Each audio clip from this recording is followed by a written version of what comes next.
This question is coming from a solo roofer. It's just a one-man company. Should I specialize in a specific type of roofing material, or should I offer multiple types? What's the advantages of specializing in just a certain type of roofing versus like offering a range of different material types?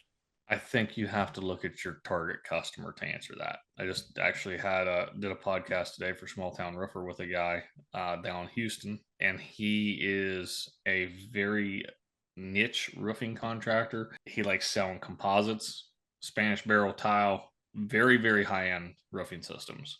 That's not what we do, but that's also not necessarily our customer. We're not working on very many multi-million dollar homes or things like that. We really don't have much of it here to offer. You got to look at who you're wanting to work for. Are you wanting to work for who I work for? And we call this fellow Joe Lunchbox. So if you want to work for Joe Lunchbox, you need to learn how to put on shingles and screw down metal, maybe a little bit of staining seam. If you want to work for the executives, the really high end individuals, and that's all you want to work for, then you're going to need to learn these high end roof systems and become the best at it. There's a guy in my neighborhood that's a mentor of mine, and he has a true tile. It's like flat tiles. They're really interesting looking, but it's all tile and copper.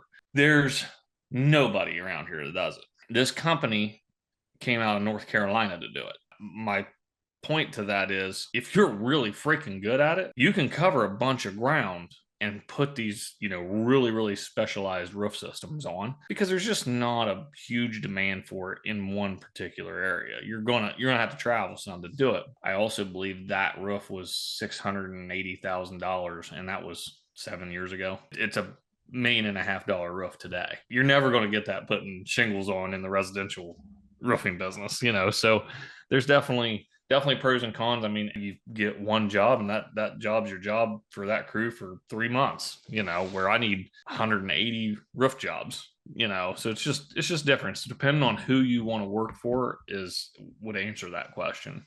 Are you okay with traveling? Are you okay with covering a very wide service area? Because that's might be what it takes if you're going to specialize in one of those types. Maybe if you're in Houston, this fella, he's doing well in Houston, but you're talking one of the biggest cities in the country with a lot of really, really wealthy communities. A lot different than West Virginia over here. There's nobody around here that's doing that. Even like Virginia area, I don't think there's tons of that going on there. That's why this company out in North Carolina came clear up here to do it.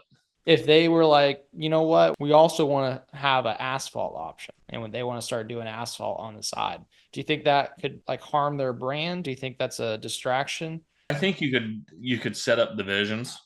I think you could do, and it wouldn't be advertised. Obviously, that's not something you would advertise. But I think inside of your company and inside of the culture of your company, you're going to have sales reps that they sell 50,000 and less. And then you're going to have sales reps that sell 50,000 or more, dollar wise per job. Or maybe these sales reps are specialists at shingle and metal roofing, and these guys are specialists at tile and you know what I mean? Like, I think you could do that, but it's got to be inside the company. I don't think that hurts the brand. I mean, I don't know a roofing company that doesn't put on shingles. You will put on shingles if that's what you're asked to do, and you can charge enough to do it because it's so freaking easy. Like, it's the entry level roof system. Like, anybody that understands how a roof works, you have to know that. You have to know how to put on shingles.